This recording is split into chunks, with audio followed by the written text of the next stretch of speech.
They were more than just voices. They were emotion, memory, and soul.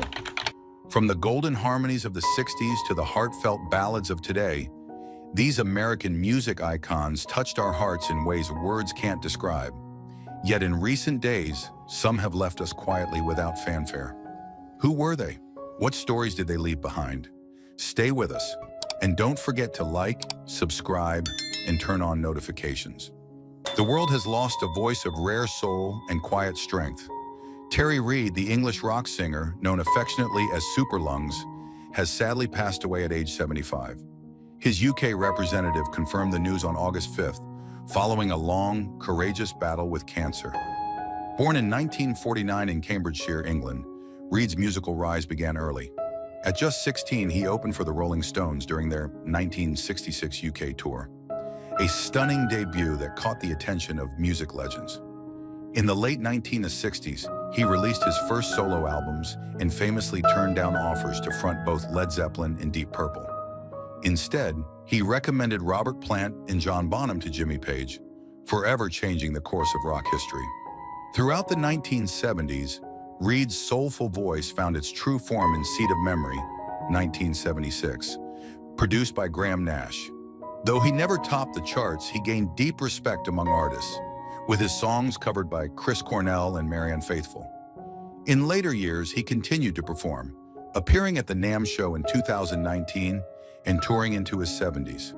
Terry Reid leaves behind a legacy of uncompromising artistry, quiet humility, and unforgettable sound. For those who listened, his voice remains not just heard, but deeply felt.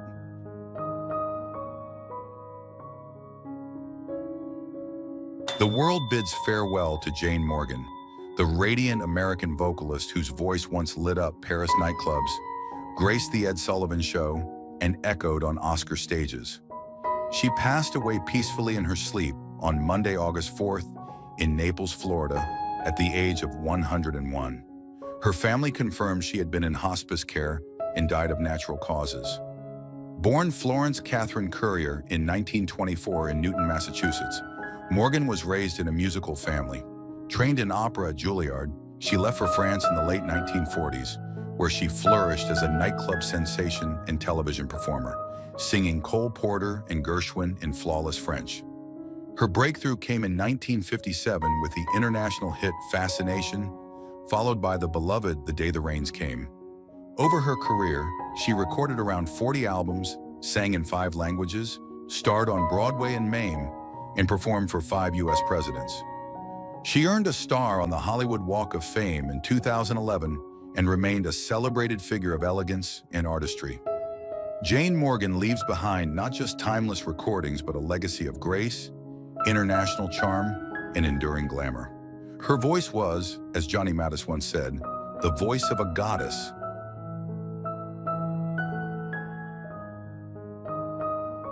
Country music has lost one of its most beloved voices. Jeannie Seely, the Grammy-winning artist, affectionately known as Miss Country Soul, has passed away at age 85. Her representative confirmed she died on August 1st, 2025, at Summit Medical Center in Hermitage, Tennessee, due to complications from an intestinal infection. Born in 1940 in Titusville, Pennsylvania, Seely began performing at age 11 and followed her dream to Nashville in 1965 with just $50 and a Ford Falcon. 1 year later, her hit Don't Touch Me reached #1, 2 on the country charts, and won her a Grammy. She joined the Grand Ole Opry in 1967 and went on to perform there over 5,300 times, the most in its history. Beyond her soulful voice, Seely was a pioneer. She broke dress codes in a miniskirt, became the first woman to host an Opry segment, and tirelessly advocated for gender equality in country music. Her career spanned 6 decades, marked by hits like Wish I Didn't Have to Miss You, in collaborations with Jack Green and Willie Nelson. Until her final days, Seely remained on stage and in the studio. She lived for country music, and through every note and every performance, she gifted the world a legacy of strength, elegance, and enduring inspiration.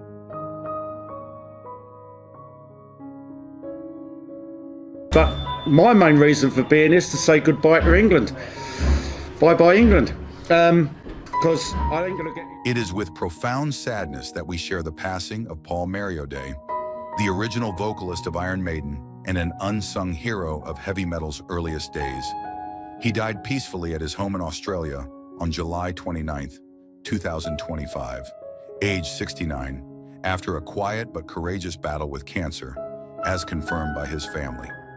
Born in the UK, Day's name will forever be etched in rock history as the voice that first gave sound to Iron Maiden. In December 1975, at just 19 years old, he was chosen by bassist Steve Harris to front the fledgling band. He took the stage for Maiden's debut concert in May 1976, blazing a trail for a legacy that would outlive him. Though his time with the band was brief, Day later revealed his heartbreak at not being credited for co-writing Strange World, a track that appeared on Maiden's first album. Yet he bore no bitterness, only quiet pride in having helped shape something timeless. After Iron Maiden, Paul carved his own path, leading more in their thunderous 1981 album Warhead, lighting up the legendary Monsters of Rock stage, and later joining glam rock icons Sweet in their revival. Tragically, his contributions often lived in the shadows, but for those who remember the raw, fearless spirit of heavy metal's birth, Paul Marioday remains unforgettable. His voice was a cry from the underground, bold, aching, and real.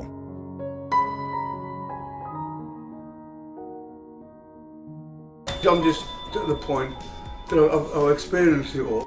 With heavy hearts, the world bids farewell to Ozzy Osbourne, the irreplaceable Prince of Darkness and founding father of heavy metal, who has passed away at the age of 76.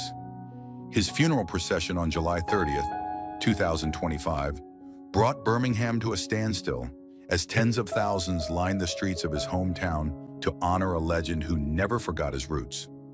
Born in Aston, Ozzy rose from working-class beginnings to become the voice and soul of Black Sabbath, changing the course of rock music forever.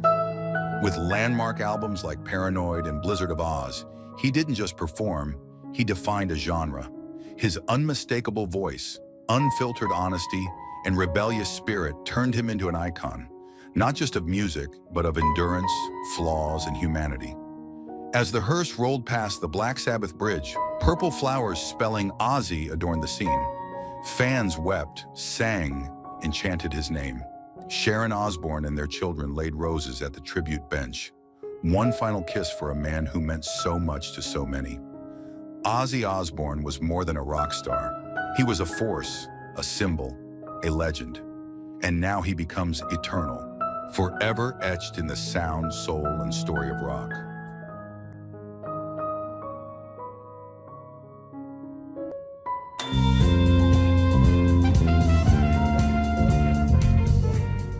With deep sorrow, we remember the passing of Chuck Mangione, the Grammy-winning jazz virtuoso whose flugelhorn melodies brought warmth and soul to millions.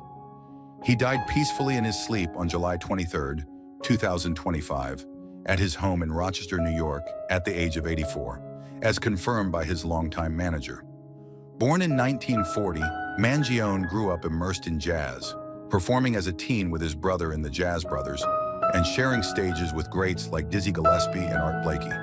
His breakthrough came in the 1960s with Blakey's Jazz Messengers, but it was his 1977 hit Feels So Good that made him a household name, blending smooth lyricism with jazz expression and capturing the hearts of listeners far beyond the genre.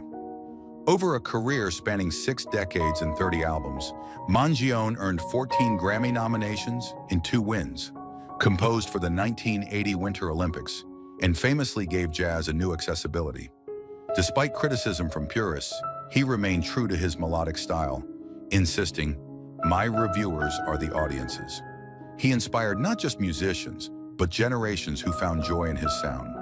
Whether performing on global stages or voicing himself on King of the Hill, Chuck Mangione radiated joy, grace, and boundless musical energy. His legacy will forever echo in that unforgettable refrain, "Feels so good."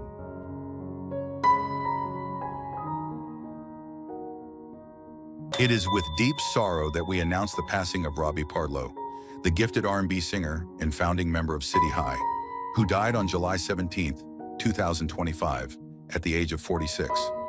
Surrounded by loved ones in Willingboro, New Jersey, His passing was confirmed by family, though no cause of death has been released. Born and raised in New Jersey, Parlo formed City High in 1999 with classmates Claudette Ortiz and Ryan Toby. The trio rose to fame with their self-titled debut album in 2001, earning a Grammy nomination for the powerful anthem, What Would You Do, and the hit Caramel featuring Eve. After the group disbanded in 2003, Parlo continued performing with his new band First Take, sharing stages with legends like Whitney Houston and Lil' Kim. In 2010, he appeared on Intervention, courageously opening up about his battle with addiction and the pain following the group's split. Despite his struggles, Robbie's voice never lost its sincerity. Behind his tough persona was, as his brother said, a sweet, goofy kid. He is survived by his wife Annika, 2 children, and a legacy of raw, unforgettable truth.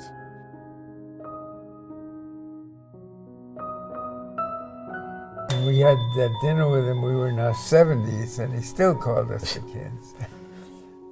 It is with profound reverence and sorrow that we honor the passing of Alan Bergman, one of America's most cherished lyricists, who died peacefully on July 17, 2025, at his Los Angeles home, with his daughter by his side. He was 99. His family confirmed he had battled respiratory issues, yet continued writing until the very end. Born in 1925 in Brooklyn, New York, Bergman's love for music was kindled in childhood. After studying music at the University of North Carolina and UCLA, he found his voice not behind a microphone, but on the page. In the 1950s, fate brought him together with fellow lyricist Marilyn Katz.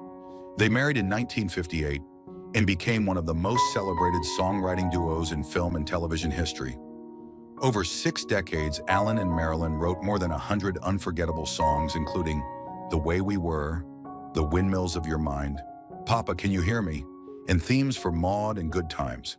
Their collaborations earned 3 Oscars, 2 Grammys, 4 Emmys, and enshrinement in the Songwriters Hall of Fame. Even after Marilyn's passing in 2022, Alan wrote on, alone, but never without her presence. His words gave voice to love, memory, and longing. Today, we remember a man who lived to elevate feeling into song and made the world quietly sing along.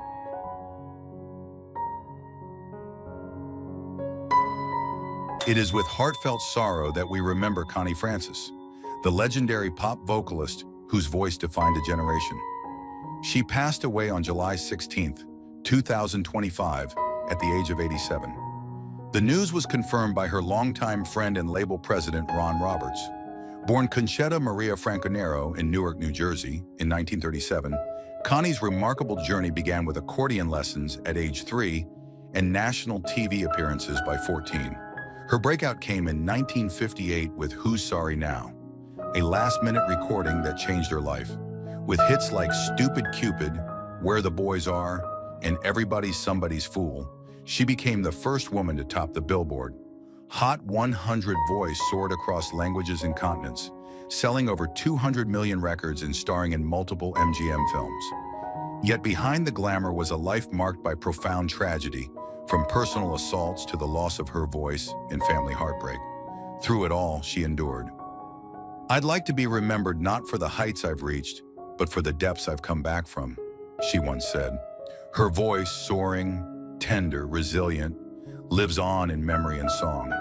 May her legacy bring comfort and inspiration to all who still listen.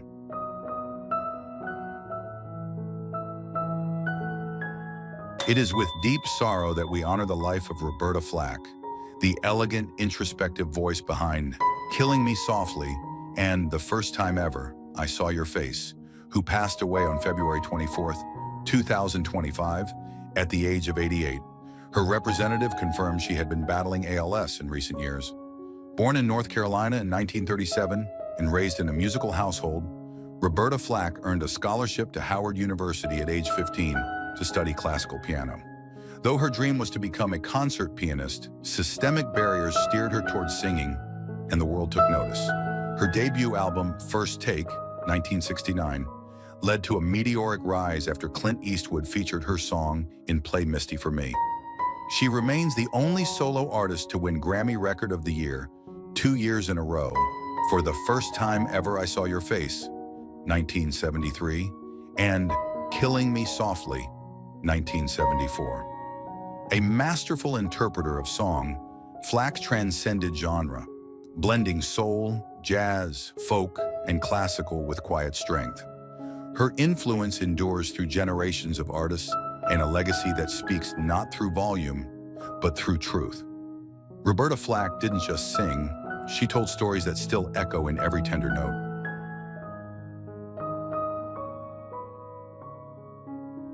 You know, kind of sticks and stones can break my bones, but names can never hurt me. From the moment she arrived in New York with just $35 and a dream, Madonna, born Madonna Louise Ciccone on August 16, 1958, declared herself a force unlike any the music world had seen.